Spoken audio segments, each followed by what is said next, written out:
Assalamualaikum warahmatullahi wabarakatuh. Pada video kali ini saya akan menjelaskan materi tentang array satu dimensi, operasi array satu dimensi, array dua dimensi, operasi array dua dimensi, record, array of record, dan file text. Nah, sebelum memasuki pada materinya, perkenalkan nama saya Ahmad Firman Yasin dengan NIM 202552006. Nah, kita masuk pada materi yang pertama, yaitu array satu dimensi. Nah, array satu dimensi adalah struktur data yang digunakan untuk menyimpan banyak nilai dalam satu nama variabel. Jadi, daripada kita banyak variabel untuk data dengan jenis yang sama, kita dapat menyimpannya dalam satu array. Nah, untuk pendeklarasiannya yaitu nama variabel. Nama variabel itu adalah bebas dan array dan indeks 1 sampai n of tipe data. Dalam contohnya yaitu A ini adalah sebagai nama variabel, sedangkan array itu adalah kata kunci yang menunjukkan bahwa tipe datanya terstruktur dan bukan variabel tunggal.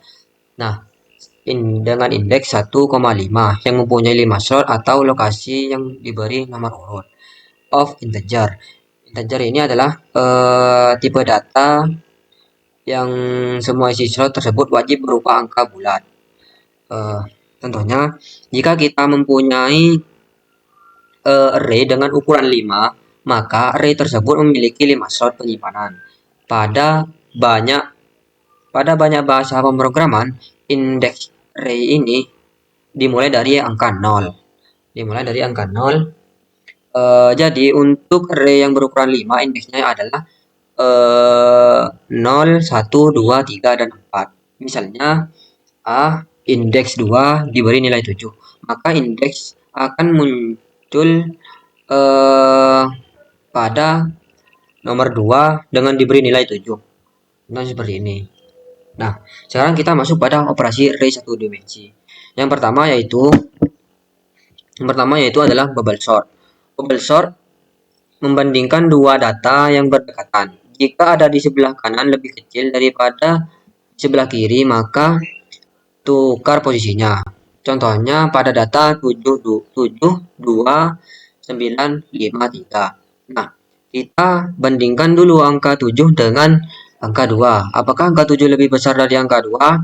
Jika benar angka 7 lebih besar dari angka 2, maka kita tukar angka 7 dengan angka 2 menjadi 2795. Nah, sekarang kita lanjut membandingkan lagi angka 7 dengan angka 9.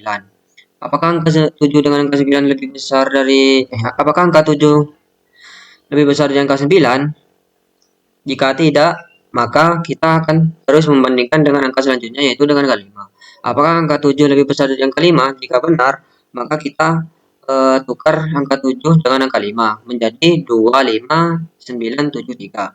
Nah, kita lanjut membandingkan lagi angka 5. Apakah angka 5 lebih besar dari angka 9?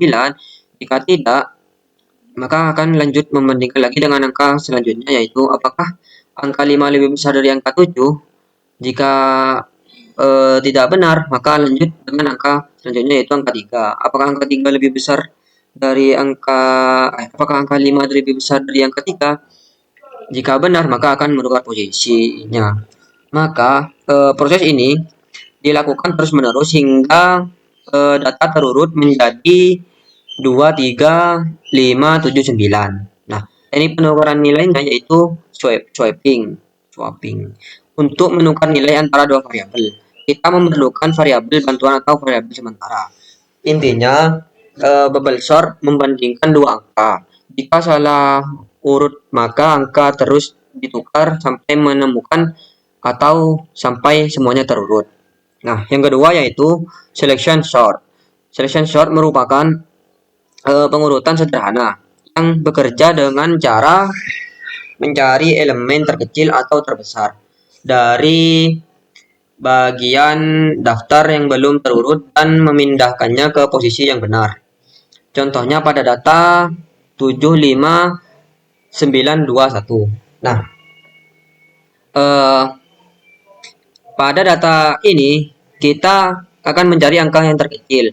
Nah, di sini angka terkecilnya adalah angka 1. Maka kita pindahkan angka 1 ini ke posisi awal menjadi 15927. Nah, selanjutnya kita mencari lagi angka terkecil dengan proses pencarian yang diulang tanpa melihat angka yang sudah kita rubah. Contohnya angka 1. Nah, kita mencari angka terkecil. Nah, di sini angka terkecilnya yaitu adalah 2.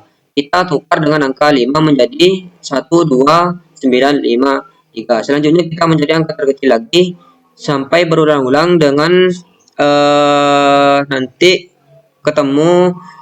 sampai ketemu datanya dengan berurutan menjadi 1, 2, 5, 7, 9. Intinya, selection sort adalah mencari angka terkecil, lalu pindahkan ke depan dan ulangi pada sisa-sisa data yang belum terurut. Nah, yang ketiga yaitu sequential sort. Metode ini melakukan pencocokan data yang akan dicari terhadap data array secara satu persatu, mulai dari indeks awal sampai akhir. Penjelasannya yaitu contoh pertama, mencari indeks pertama kemunculan K. Program mencari elemen K dalam array A. Jika ditemukan, simpan indeksnya di variabel ketemu, lalu tampilkan ketemu. Jika tidak ditemukan, tampilkan tak ketemu. Nah, contoh yang kedua yaitu menghitung banyak kemunculan K. Program menghitung beberapa kali K muncul di array A dengan menambahkan variabel ketemu setiap kali K ditemukan. Jika tidak ada yang cocok, tampilkan tak ketemu. Sedangkan jika ada tampilkan ketemu sebanyak atau ketemu. Jika ada tampilkan ketemu sebanyak atau ketemu. Nah, contoh yang ketiga yaitu menyimpan semua indeks kemunculan K ke array B. Setiap kali K ditemukan di A indeks I disimpan ke array B pada posisi ketemu min 1.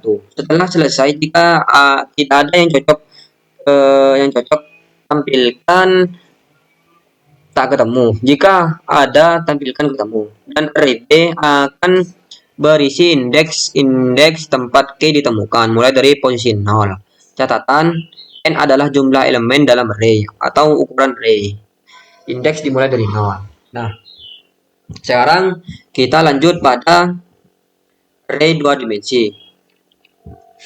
Array 2 dimensi adalah array yang memiliki 2 indeks, sehingga datanya disusun dalam bentuk baris dan kolom, seperti sebuah tabel atau matriks. Perbedaan array 2 dimensi dengan array 1 dimensi adalah ilustrasinya seperti matriks dan indeksnya terdapat pada baris dan kolom sebagai berikut. Contohnya pada pada gambar ini. Nah, pendeklarasian array 2 dimensi adalah yaitu nama variabel, array, indeks banyak baris, dan indeks banyak kolom of tipe data. Contohnya data, array, indeks banyak barisnya 3 dan indeks banyak kolomnya 4 of integer. Dengan deklarasi di atas, maka terbentuklah array 3 baris dan 4 kolom dengan memiliki 12 elemen. Nah, untuk mengisi data ke dalam elemen array dan menampilkannya, kita dapat melakukan dengan sintaks berikut. Data 0, data 0,2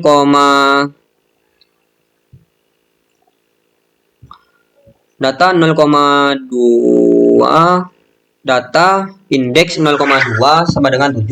Maka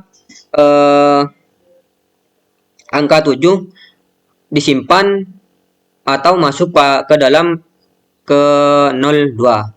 Gini, data indeks 0,2 sama dengan 7. Maka data tersimpan dalam baris 0 di kolom kedua.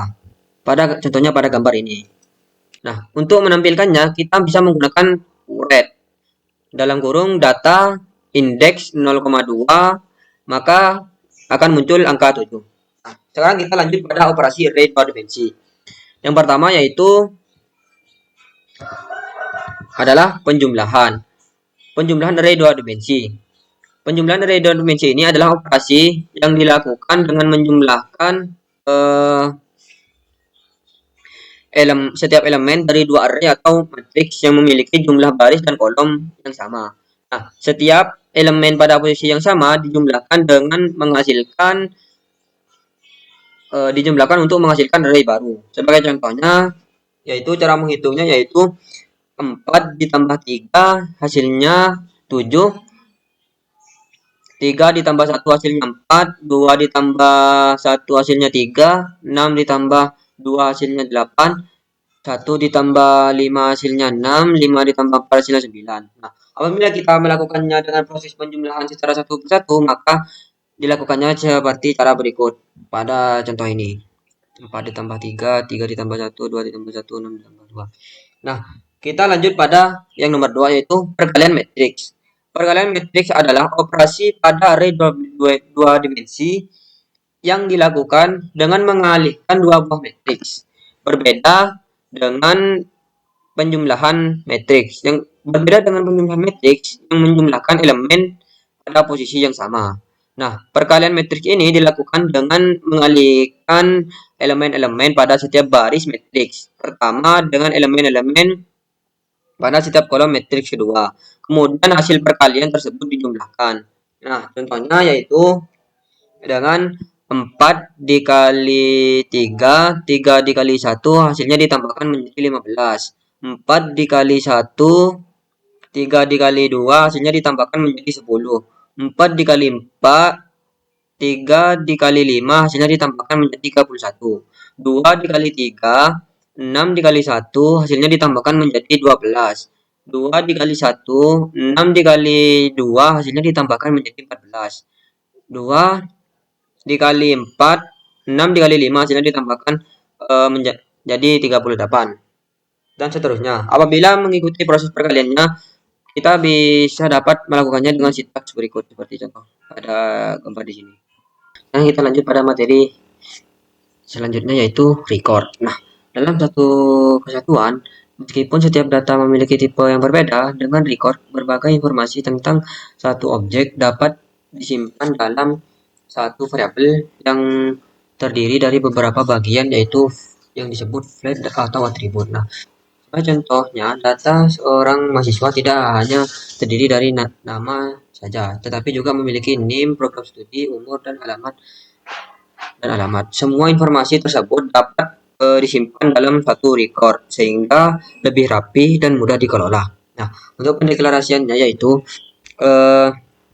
nama record adalah nama tipe record yang dibuat, sedangkan nama field adalah nama data yang ada di dalam record. Jadi nanti ini bisa diisi dengan data name, nama, tempat, dan alamat rumah. Contohnya seperti itu. Nah, sedangkan tipe data adalah jenis data dari field tersebut.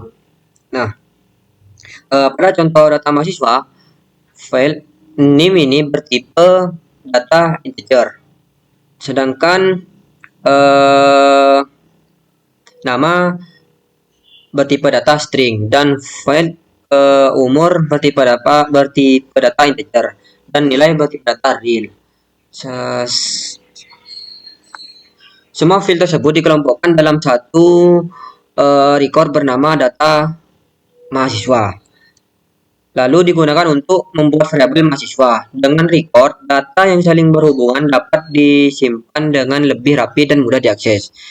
Contohnya seperti ini ketika saya memasukkan data saya menggunakan record. Nah, untuk mencetak atau menampilkan datanya, kita bisa menggunakan write dalam kurung menggunakan nama data, yaitu mhs.name, dan write dalam kurung mhs.nama, write dalam kurung mhs.umur, write dalam kurung mhs.nilai.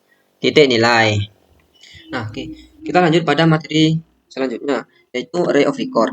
Array of record adalah kumpulan beberapa record yang disimpan dalam sebuah array.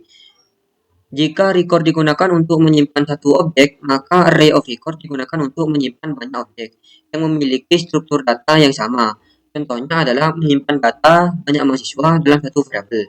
Nah, untuk pendeklarasiannya, data mahasiswa adalah nama record. Nah, NIM diberi nilai NIM menggunakan tipe data string karena agar angka panjang NIM aman. Nah, yang kedua yaitu nama menggunakan tipe data string, dan yang ketiga nilai menggunakan tipe data real, yaitu menggunakan real karena nilai berupa desimal. Contohnya 93,0. Nah, deklarasi array untuk menampung 5 data mahasiswa yaitu MHS array index 1 sampai 5 of data mahasiswa. Nah, untuk mengisi data 5 mahasiswa dapat dilakukan dengan algoritma berikut. N diberi nilai 5 dan program akan melakukan perulangan. For I diberi nilai 0, to I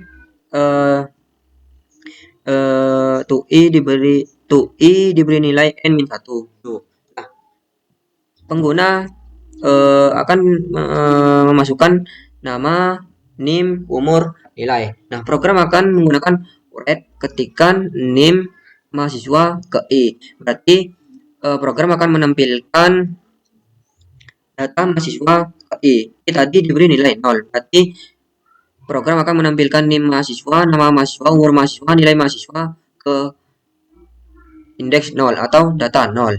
Nah, selanjutnya program akan membaca menggunakan read, membaca dan menyimpan data yang diketik oleh pengguna, lalu menyimpannya ke dalam field sesuai dengan record yang dipakai, yaitu read dalam kurung MHS index I name. Indeks ini tadi indeksnya kan diberi nilai 0, berarti akan tersimpan pada indeks 0.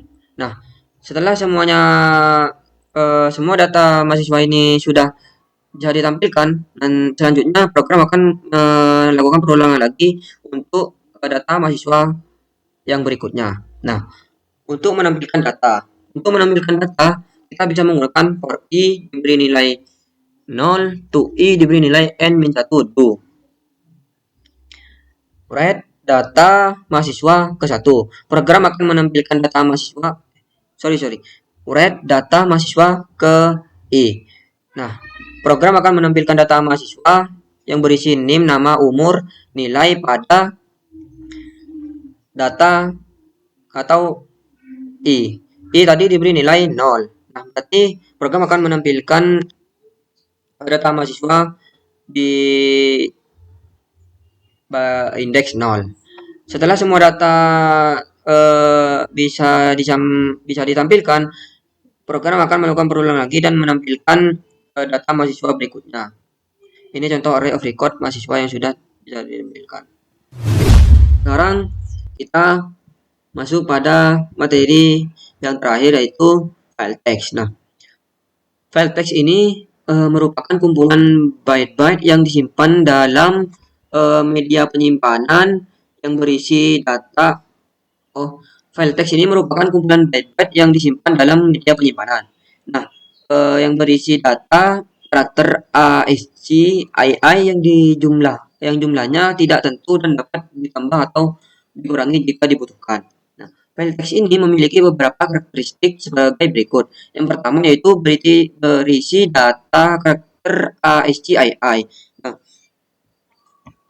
yang isi filenya itu berupa huruf, angka, simbol, dan karakter yang dapat dibaca sebagai teks. Nah, yang kedua yaitu setiap record boleh memiliki panjang yang bervariasi. Nah, setiap baris data tidak harus memiliki jumlah karakter yang sama. Yang ketiga yaitu setiap record diakhiri dengan tanda EQL atau end of line yang menandakan akhir dari suatu baris data. Nah, yang keempat yaitu setiap file diakhiri dengan tanda EQF atau end of file yang menandakan bahwa tidak ada lagi data di dalam file. Nah, yang kelima yaitu data hanya dapat diakses secara sekuensial atau berurutan. Maksudnya yaitu data dibaca secara berurutan mulai dari data baris pertama hingga baris terakhir. Nah, yang keenam yaitu isi filenya dapat terlihat oleh perintah terus tipe atau editor text Artinya karena teksnya ini berbentuk teks biasa, isi file dapat dibuka atau dibaca oleh manusia. Nah, untuk menambahkan data ke dalam file teks dapat dilakukan dengan tahapan sebagai berikut. Yang pertama yaitu kita mendeklarasikan variabel file teks dengan tipe teks. Setelah itu, variabel file dihubungkan dengan nama file menggunakan eh, perintah assign. Selanjutnya, yang ketiga yaitu file dibuka atau dibuat dengan perintah reward agar siap digunakan untuk menulis data. Kemudian yang keempat, data kemudian dituliskan ke dalam file teks menggunakan perintah read. Setelah proses penulisan selesai, file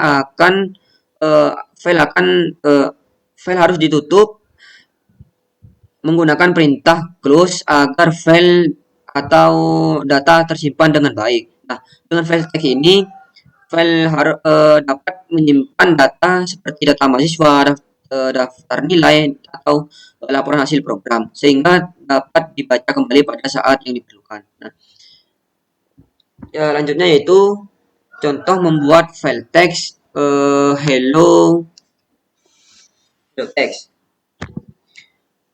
Yang pertama kita membuat program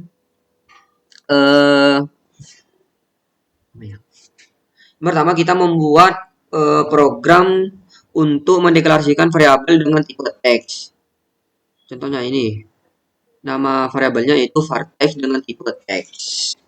Nah, kemudian perintah assign ini digunakan untuk menghubungkan variabel file dengan nama file. Misalnya hello text. Misalnya vartex, nama tipe teksnya yaitu hello text. Nah, selanjutnya perintah reward ini digunakan untuk membuat atau membuka file agar siap ditulis. Data kemudian dituliskan ke dalam file menggunakan perintah read. Setelah semua data selesai ditulis, untuk membaca isi file teks, program kembali mendeklarasikan variabel file dengan menghubungkannya dengan nama file menggunakan assign. File ini dibuka dengan perintah reset. Selanjutnya perintah while not if ini digunakan untuk membaca file secara berurutan dari awal sampai akhir. Data yang dibaca dengan perintah read kemudian dapat ditampilkan ke layar menggunakan perintah read. Setelah seluruh isi file itu selesai dibaca, file ditutup dengan perintah close. Dengan demikian, perintah reward ini digunakan untuk menuliskan ke file, sedangkan perintah reset ini digunakan untuk membaca isi file yang ada. Sekian untuk video materi kali ini. Kurang lebihnya mohon maaf. Wassalamualaikum warahmatullahi wabarakatuh.